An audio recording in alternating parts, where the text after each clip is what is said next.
గౌరవ civil supplies శాఖ మంత్రిని మధ్యలో శ్రీ నాదెండ్ల మనోహర్ గారి దృష్టికి, తర్వాత గౌరవ ముఖ్యమంత్రి గారి దృష్టికి తీసుకువెళ్ళడానికి మీ ద్వారా ప్రయత్నం చేస్తాను.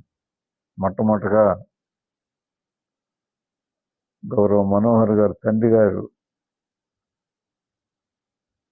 మృతి చెందారు. వారికి శ్రద్ధాంజలి ఘటిస్తూ నాదెండ్ల భాస్కరరావు గారికి వారి మృతికి తీవ్రమైన సంతాపం తెలియజేస్తూ వారి కుటుంబానికి నా ప్రకార సానుభూతి తెలియజేస్తూ ఉన్నాను. ఈ సమయంలో వారికి ఇబ్బంది కలిగించకూడదు. అందుచేత అధికారులు, ముఖ్యంగా సివిల్ సప్లైస్ కార్పొరేషన్ కమిషనర్ గారు, అట్లాగే గౌరవ ముఖ్యమంత్రి గారు, వారిద్దరూ కూడా దీని మీద ప్రత్యేకమైనటువంటి దృష్టి కేంద్రీకరించవలసినటువంటి అవసరం ఉంది. ఇప్పుడు రబీ క్రాప్ చూసుకున్నట్టయితే డాక్టర్ బిఆర్ అంబేద్కర్ కోనసీమ జిల్లాలో పర్టికులర్గా 2025-26లో the severe crisis related to paddy procurement. వారికి తెలియట్లేదో లేదా అధికారులు సరైన అవగాహనతో వారికి సరైన నివేదిక సమర్పించట్లేదో నాకు తెలియదు, కానీ ఒకసారి దీని మీద ప్రత్యేకమైన దృష్టిని కేంద్రీకరించవలసినటువంటి అవసరం ఉంది అని గౌరవ ముఖ్యమంత్రి గారి దృష్టికి తీసుకొస్తూ ఉన్నాం. ఎందుచేతంటే ఉమ్మడి తూర్పుగోదావరి జిల్లాలో సఫిషియెంట్గా మనకు రైస్ మిల్స్ ఉన్నాయి కాబట్టి పెద్దగా ఇబ్బంది ఉండేది కాదు. ఇప్పుడు కోనసీమ జిల్లా ఏర్పడిన తర్వాత దాదాపుగా మనకి ఒక 17 రైస్ మిల్లులు మాత్రమే ఉన్నాయి. దాంట్లో ఒకటి గున్నం నారాయణమూర్తి రైస్ మిల్, అది ఇనాక్టివ్ ఆలమూరులో. అది పోతే ఆలమూరులో 9, అంటే పెదపల్ల 4 ఉన్నాయి, మోడేకూరు 2, గుమ్ములేరు, నర్సిపూడిలో ఉన్న రైస్ మిల్తో పాటు పామరులో 2, రామచంద్రపురం పట్టణంలో 1, రావులపాలెంలో 4, ఆలమూరులో ఇనాక్టివ్ అయింది. అది ఈ 4 మొత్తం 9, 10, 16 రైస్ మిల్ మాత్రమే మనకి వర్కింగ్ కండిషన్లో ఉన్నాయి. ఈ 16 రైస్ మిల్స్కి ఈ ప్యాడీ పర్చేజింగ్ చేయడానికి వారికి అనుమతి ఇచ్చారు. అనుమతి ఇవ్వటంలో దాదాపుగా మరి వారికి ఒక బస్తా ఖరీదు 1778. అంటే ఎంఎస్పీని చూసుకున్నట్టయితే ఎంఎస్పీలో ఒక బస్తా, మనం 75 కేజీల బస్తా చూసుకుంటే 1778, అంటే 462 కోట్లకి వాళ్ళు బ్యాంక్ గ్యారంటీ ఇవ్వాలి. Is it possible for 15 rice mills to give bank guarantee 1778 rate చొప్పున 462 కోట్లు ఇవ్వడం పాసిబిలిటీ ఉందా? లేకపోతే వాళ్ళకి పర్చేజ్ చేయాలి. వారు చెప్పేది ఏంటంటే కొంత మేము బ్యాంక్ గ్యారంటీ ఇచ్చి దాన్ని ప్రాప్తిగా కొంత కొని దాన్ని గవర్నమెంట్కి ఇవ్వటం, ఇచ్చిన తర్వాత వారి దగ్గర నుంచి రీపేమెంట్ వచ్చిన తర్వాత మిగతా దాన్ని కొంటా ఉన్నాం. అంటే మధ్యలో నలిగిపోయేవాళ్ళు ఎవరు. అది సకాలంలో రైతుల దగ్గర నుంచి రైస్ మిల్లుకి చేరుతున్న కొనగలరా? అది హైలీ ఇంపాసిబుల్. అది అందుచేత ఉమ్మడి తూర్పుగోదావరి జిల్లాను తీసుకుని ఈ ప్యాడీ పర్చేజింగ్ విధానం అమలు జరిగితే తప్ప ఇది జరిగేది కాదు అని నేను ప్రభుత్వ దృష్టికి తీసుకొస్తూ ఉన్నాను. ఈ సంవత్సరం మనం ఒకసారి చూసుకున్నట్టయితే అంచనాలకు మించి పంటలు వచ్చినాయి. దానికి కారణం ఏంటంటే రైతులు వ్యవసాయ శాస్త్ర సూచనలు కానీ లేకపోతే అధికారుల యొక్క సలహాలు కానీ పరిపూర్ణంగా తీసుకుని, మనకు వాతావరణం కూడా పరిపూర్ణంగా పూర్తిగా అనుకూలించింది కాబట్టి, ఇంకా ఒక మాటలో చెప్పాలంటే మన ప్రాంతంలో మరి ఒక్కొక్క రైతు రెండవ పంట వచ్చిన ప్రతి రైతు కూడా ఒక శాస్త్రజ్ఞుడిలా తయారయ్యారు. అందుచేతే మనం హర్షించదగ్గది, ఆమోదించదగ్గది కూడా, ఆహ్వానించదగ్గది కూడా. అది మనకి విపరీతమైనటువంటి మరి పంటలు చేతికి రావటం, దాన్ని అమ్ముకునే పరిస్థితి లేక దిక్కుతోచని పరిస్థితులు ఇవాళ రైతు ఉన్నారు. అది నేను బాధపడే విషయం. ఎందుచేతంటే మరి చూసుకున్నట్టయితే మనకి తుఫాన్లు వచ్చినాయి 2. ఒకటి మాంత్యా తుఫానా, ఏంటంటే దాని పేరు మొహంతా తుఫాను, 2 దెత్వాయి తుఫాను. ఈ రెండిట్లో దెత్వాయి తుఫాను పెద్దగా నష్టపరచలేదు, కానీ మనల్ని మాంత్యా తుఫాను వల్ల వచ్చిన నష్టాన్ని కనీసం ఇప్పటి వరకు కాంపెన్సేషన్ కూడా ఇవ్వలేని దుస్థితి. కాంపెన్సేషన్ కూడా ఇవ్వలేదు ఆ తుఫాన్కి. దెత్వాయి తుఫాన్లో పెద్దగా నష్టపోలేదు, కానీ మనం మాంత్యా తుఫాను వల్ల మరి నష్టపోయిన రైతుకి ఎక్కడ కాంపెన్సేషన్ కనీస ఆలోచన కూడా ఏ ప్రభుత్వం చేయలేదు. దాన్ని ఒకసారి పునరాలోచించండి అని గౌరవ ముఖ్యమంత్రి గారిని నేను కోరుతూ ఉన్నాను. రైతుని నిర్లక్ష్యం చేస్తే ఆ ప్రభుత్వాలు సుదీర్ఘ కాలం పాటు మనలేవు. అది చరిత్ర ఎన్నోసార్లు నిరూపించింది. ఎందుకంటే farmer is a farming community is a employment generating sector. మరి అటువంటి సెక్టార్ని మనం నిర్లక్ష్యం చేస్తే మన ప్రభుత్వాలు కొనసాగలేవు. దయచేసి అది ఆలోచించండి అని నేను కోరుతూ ఉన్నాను. కేవలం మీరు ఒకటే దృష్టిలో కనపడుతున్నారు. ఒక రాజధాని ఒక్కరిదే అభివృద్ధి చేస్తే మనకు ప్రజలు మన మీద పెట్టిన బాధ్యత నెరవేరిపోతుంది అని ఆలోచిస్తున్నారు. అదొకటే కాదు, చూడవచ్చు ఇంకా చాలా సెక్టార్లు ఉంటాయి. విద్య, వైద్యం, అగ్రికల్చర్, నిర్లక్ష్యం చేయగలిగిన సెక్టార్ ఏది లేదు. ప్రతిదీ అవసరమే. ప్రతిదీ అవసరమైనప్పుడు మీరు లాజికల్ ఎండ్ ఉండాలి ప్రతి దాంట్లో కూడా. ఈ లాజికల్ ఎండ్ లేకుండా మనం ఒకటే దృష్టిలో పోతే మాత్రం దెబ్బతినేది రాష్ట్రం, తద్వారా మీ పార్టీ, మీరు. అది మాత్రం గుర్తుపెట్టుకోండి. ఇన్ మెనీ మండలన్స్ సివిల్ సప్లైస్ కార్పొరేషన్ ఇప్పటికే already completed they targets. That procurement అయిపోయింది ఆల్రెడీ ఇప్పటి వరకు. అన్ని జిల్లా కలెక్టర్లు కూడా అదనంగా మరో 1,00,000 టన్నులు మా జిల్లాకు పెంచండి, మరో 1,00,000 టన్నులు మా జిల్లాకు పెంచండి అని అన్ని జిల్లా కలెక్టర్లు కూడా మరి ప్రభుత్వానికి విజ్ఞప్తి చేసినా ఇప్పటి వరకు ప్రభుత్వం మౌనంగానే ఉన్నారు. ఇంకా చాలా జిల్లాల్లో మా జిల్లాలో కూడా, అంటే డాక్టర్ బిఆర్ అంబేద్కర్ జిల్లాలో కూడా హార్వెస్టింగ్ ఇంకా పరిపూర్ణంగా పూర్తి కాలేదు. ఇంకా హార్వెస్టింగ్ అవుతూ ఉన్నాయి. మరి హార్వెస్టింగ్ అవుతూ ఉన్నప్పుడు మీరు కొంతమేరకే మీరు టార్గెట్ పెట్టి ఆ టార్గెట్ అయిపోయిన తర్వాత ఏం చేయాలి ధాన్యాన్ని?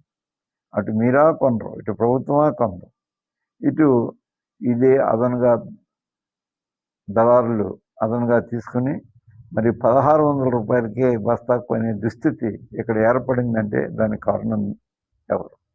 ప్రభుత్వం దాని బాధ్యత వహించాలి. ఎంతో ఇప్పటి వరకు మరి ప్రభుత్వం మీద ఆశలు పెట్టుకున్నారు. జగన్మోహన్ రెడ్డి గారు ముఖ్యమంత్రి అయిన తర్వాత మినిమం సపోర్టింగ్ ప్రైస్కి, ఎంఎస్పి రేటుకి ప్రభుత్వం ధాన్యం కొనుగోలు చేస్తున్నప్పుడు తీవ్రమైనటువంటి మరి హర్షం వ్యక్తం చేశారు రైతులు. ఇవాళ ఆ పరిస్థితి కనపట్టలేదు. మరి ఎంఎస్పి రేట్ లేకుండా వారు కష్టపడి పండించిన పంటను మరి దళారుల మధ్యలో దళారీ వ్యవస్థను మనం పెంచుకుంటూ పోతే ఏ విధంగా రైతుకి సపోర్ట్ వస్తుంది? మరి విజ్ఞులైన మీరు ఆలోచించవలసినటువంటి అవసరం ఉంది అని నేను ఈ సందర్భంగా గౌరవ ముఖ్యమంత్రి గారి దృష్టికి తీసుకెళ్తూ ఉన్నాను. ఈ సమయంలో నాదెండ్ల మనోహర్ గారికి నేను వారి మీద స్ట్రెస్ చేయాలనే ఉద్దేశం నాకైతే లేదు. ఎందుచేతంటే వారు తీవ్రమైనటువంటి మనస్తాపంతో ఉన్నారు, తండ్రి గారిని కోల్పోయి. అంచేత ముఖ్యమంత్రి గారు బాధ్యత తీసుకోవాలి దీంట్లో. ఇప్పుడు వారి మీద బాధ్యత పెట్టే కంటే మరి ముఖ్యమంత్రి గారు స్వయంగా అధికారులకు సరైన ఆదేశాలు ఇవ్వాల్సినటువంటి అవసరం ఉంది. లెక్కకు మించినటువంటి పంట పండిన సందర్భం. ఈ పంటను మీరు కేవలం 1,00,000 మెట్రిక్ టన్నులు మాత్రం ఇచ్చి మా పని అయిపోయిందని చేతులు దులిపకపోతే మాత్రం నష్టపోయేది రైతులే. ఆ రైతులు నష్టపోయేది మీరే. అది మాత్రం అంతిమంగా అది మాత్రం గుర్తుపెట్టుకోండి. రైతుకు తాత్కాలికంగా నష్టం వచ్చి రావచ్చేమో, కానీ మరి శాశ్వతంగా నష్టపోయేది మాత్రం సుదీర్ఘ కాలం పాటు మీరు ఆ చైర్లో కూర్చోలేరు. రైతులకు నష్టం జరిగితే అనేది ఒకసారి గ్రహించవలసినటువంటి అవసరం ఉంది. కాబట్టి నేను కోరేది ఏంటంటే, మీరు ఇప్పటికే కనీసం రైతులను నిలవబెట్టుకోవాలన్నా వాళ్ళకి స్టోరేజ్ కెపాసిటీ ఉన్నటువంటి గోడౌన్స్ లేవు, నిలవబెట్టుకునే అవకాశం లేదు. మీరు ఎంత తొందరగా వారికి మరలా తిరిగి రీప్రొక్యూర్మెంట్ మరో 1,00,000 టన్నులు కావాలి అని ప్రతి జిల్లా కలెక్టర్ గారు ఇప్పటికే సివిల్ సప్లైస్ డిపార్ట్మెంట్కి విన్నపం పంపించారు. కాబట్టి దాన్ని మరి మీరు ప్రొక్యూర్మెంట్ సెంటర్స్ అన్నీ కూడా మరి రీఓపెన్ చేయండి అని నేను కోరుతూ ఉన్నాను. నేను ఇంకా in addition to the crisis, farmers have take high interest loans, అది కూడా గుర్తుపెట్టుకోండి. ఎందుచేతంటే ఈ ప్రభుత్వం వచ్చిన తర్వాత ఇంట్రెస్ట్ ఫ్రీ లోన్లు లేవు, తీశారు. ఇదివరకు ప్రభుత్వం అయితే, జగన్మోహన్ రెడ్డి గారి ప్రభుత్వం అయితే ఇంట్రెస్ట్ ఫ్రీ లోన్స్ ఇచ్చినాయి. తర్వాత ఫ్రీ ఇన్సూరెన్స్ స్కీమ్ ఇచ్చింది, ఇంట్రెస్ట్ ఫ్రీ ప్రీమియం ఫ్రీ ఉండేది. అక్కడ వారికి ఉండేది, అది లేదు. ఇంట్రెస్ట్ ఫ్రీ లోన్స్ లేవు. ఇది ఎప్పుడైతే ఇవన్నీ పోయిన తర్వాత, అలాగే ఫ్రీ బోర్స్ వేసేవారు, అది లేదు. ఒక్క ఉచిత కరెంటు మాత్రం ఇస్తూ ఉన్నారు. ఇవన్నీ పూర్తిగా తీశారు. దాదాపుగా 11 ప్రయోజనాలు రైతులు పొందేవారు, అవన్నీ పోయినాయి. అవన్నీ పోయి ఈ ఒక్కటైనా కనీసం ఈ ధాన్యమైన సకాలంలో సరైన రేటు లేక మీరు దీన్ని కూడా నిర్లక్ష్యం చేస్తే రైతుని పూర్తిగా నిర్లక్ష్యం చేసినట్టే. ఇప్పటికే నిర్లక్ష్యపడ్డారు. ఏంటంటే జగన్మోహన్ రెడ్డి గారు ఇచ్చినటువంటి దాదాపుగా 1,40,000 కోట్ల రూపాయలు వ్యవసాయ రంగానికి ఇచ్చి ఆయన వ్యవసాయ రంగాన్ని ఆదుకున్నారు. ఒక ఆంధ్రప్రదేశ్ రాష్ట్రంలో చూసినట్టయితే 54 లక్షల మంది రైతులు ఉండేవారు. ఈ 54 లక్షల మంది రైతుల్లో ఈవేళ దాంట్లో వ్యవసాయం చేసేవాళ్ళు 10 ఎకరాలు ఉండి సొంతంగా భూమి ఉండి వ్యవసాయం చేసేవాళ్ళు 15% మాత్రమే. ఇంకా 85%లో 45% కౌలు రైతులు, మిగతా 40% 2 ఎకరాలు, ఎకరన్నర, ఎకరం భూమి ఉన్నవాళ్ళు. అంటే దాదాపుగా 85% మంది ఆంధ్రప్రదేశ్ రాష్ట్రంలో చిన్న సన్నకారు రైతులు. ఈ చిన్న సన్నకారు రైతులను ఆదుకోకపోతే వ్యవసాయ రంగం బతికి బట్ట కట్టలేదు. అది మీరు గ్రహించకపోతే దీర్ఘకాలం పాటు పరిపాలించాలనే కోరిక ఈరోజే అంతమైపోతుంది. దయచేసి గమనించండి, గుర్తుపెట్టుకోండి.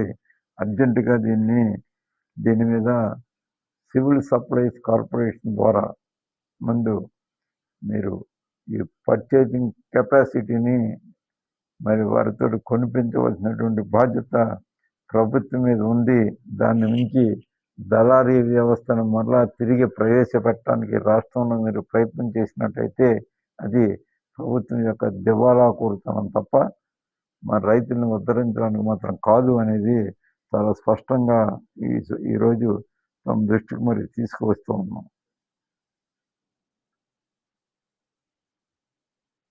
మరొకసారి మీకు పునరుద్ధరిస్తూ ఉన్నాను. All the district collectors are requested the state government to allow additional 1 lakh metric tons for each district immediately అనే లెక్కలు కూడా రాశారు. ఎందుకు మీరు మౌనంగా ఉంటూ ఉన్నారు?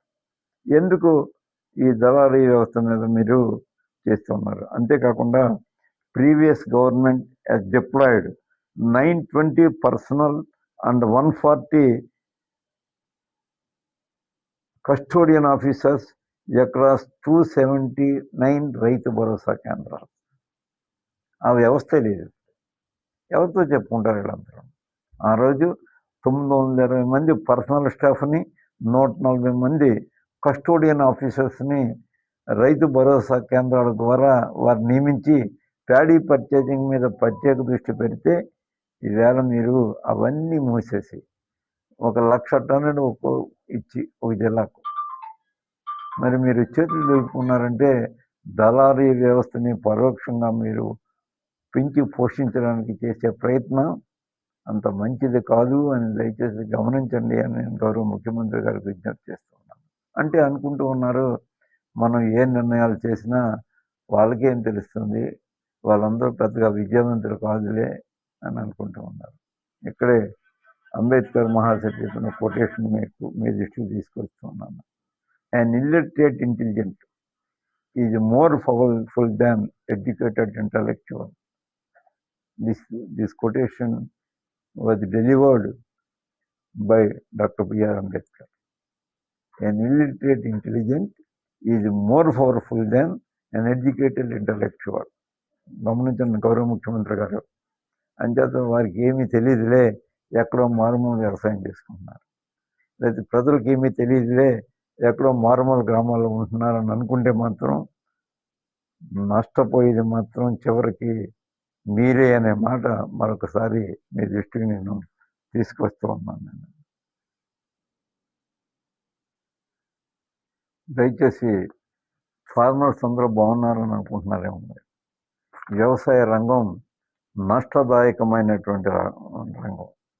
In addition to these crises, farmers have taken higher interest loan to purchase fertilizers, pesticides, and to pay for machinery rents, and ఇవన్నీ చేయడానికి మరి లోన్స్ తెచ్చుకున్నారు. కాబట్టి వారిని ఇమ్మీడియట్గా ఆదుకోవాలి. వారు పర్చేజ్ చేసిన ధాన్యం, వారు పండించిన ధాన్యం ప్యాడీ ప్రొక్యూర్మెంట్ ద్వారా తక్షణం మీరు కొనిపించకపోతే చాలా తీవ్రమైన ఇబ్బందులు ఉంటాయి. మీరైతే ఏమైతే డాక్టర్ బిఆర్ అంబేద్కర్ జిల్లాలో ఉన్నటువంటి రైస్ మిల్స్ సరిపోవు. అందుచేత ఉమ్మడి తూర్పుగోదావరి జిల్లాను ఒక యూనిట్గా తీసుకోండి, ఉమ్మడి పశ్చిమ గోదావరి జిల్లాను ఒక యూనిట్గా తీసుకోండి, ప్యాడీ ఎక్కువగా పండించే ప్రాంతాలు ఉమ్మడి నెల్లూరు జిల్లాను ఒక యూనిట్గా తీసుకోండి. ఈ 3 ప్రాంతాలే డెల్టా ప్రాంతం, Godavari delta, Krishna delta, Penna delta, ఈ 3 ప్రాంత రైతుల్ని మీరు తక్షణం ఉమ్మడి జిల్లాలని యూనిట్గా తీసుకుని దాని యొక్క రైస్ మిల్లర్స్ కెపాసిటీ తీసుకుని వారి యొక్క బ్యాంక్ గ్యారంటీ సిస్టమ్ను కూడా మీరు మరి తగ్గించకపోతే వారి రైతుల దగ్గర నుంచి కొనలేరు. మరలా పూర్తిగా మూలపడిపోయినటువంటి దళారీ వ్యవస్థకి మళ్ళీ జీవం పోస్తూ ఉన్నారు మీరు. అది అంత మంచిది కాదు అనేది గౌరవ ముఖ్యమంత్రి గారు ఆలోచించండి అని నేను కోరుతూ ఉన్నాను. ఇప్పటికే మన అంచనా ఏంటంటే మన రాష్ట్రంలో 20.79 లక్షల హెక్టార్లు రబీ ఉంటుంది అని మీరు ఒక అంచనాగా తీసుకున్నారు. కానీ యాక్చువల్ సాగు అయింది ఏంటంటే 27.36 లక్షల హెక్టార్లు. అంటే అంచనాకు మించి సాగు చేశారు ఈ సంవత్సరం. మరి అటువంటప్పుడు మీరు అంచనాకు మించి సాగు చేసినప్పుడు మీరు ఎంత అప్రమత్తతగా ఉండాలి. ఇక్కడ అప్రమత్తత కనిపించట్లేదు. దయచేసి దాన్ని మీరు ఒకసారి పునరాలోచించుకోండి. ఈ మాన్సియా తుఫాను వల్ల నష్టపోయిన వారికి ఎప్పటి వరకు అసలు మీరు ఇస్తారా లేదా? ఎంచేత ఇవ్వట్లేదు వారికి? ఆ నష్టాన్ని మీరు భర్తీ చేయడానికి ఎందుకు మీరు ప్రాసెస్ చేయట్లేదు? మీరు మౌనంగా ఉంటున్నారంటే దాన్ని నీళ్ళు చెప్పండి, తెలిసి చెప్పండి ఒకసారి.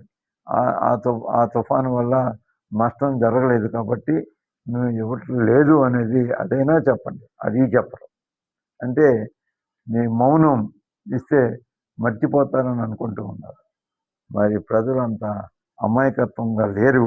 అందుచేత ఆ రకమైనటువంటి ఆలోచన ఏమన్నా ఉంటే దాన్ని విత్డ్రా చేసుకోండి. విత్డ్రా చేసుకుని మాన్సియా తుఫాను నష్టం కానీ మరి రైతుకి చేయవలసినటువంటి సహాయం వెంటనే చేయకపోతే మరలా తిరగబడే ప్రమాదం ఉంది. మన ఆలోచనలన్నీ కూడా మీ ఆలోచనలన్నీ కూడా అప్సెట్ అయ్యే ప్రమాదం ఉంది అని గౌరవ ముఖ్యమంత్రి గారి దృష్టిని తీసుకొచ్చి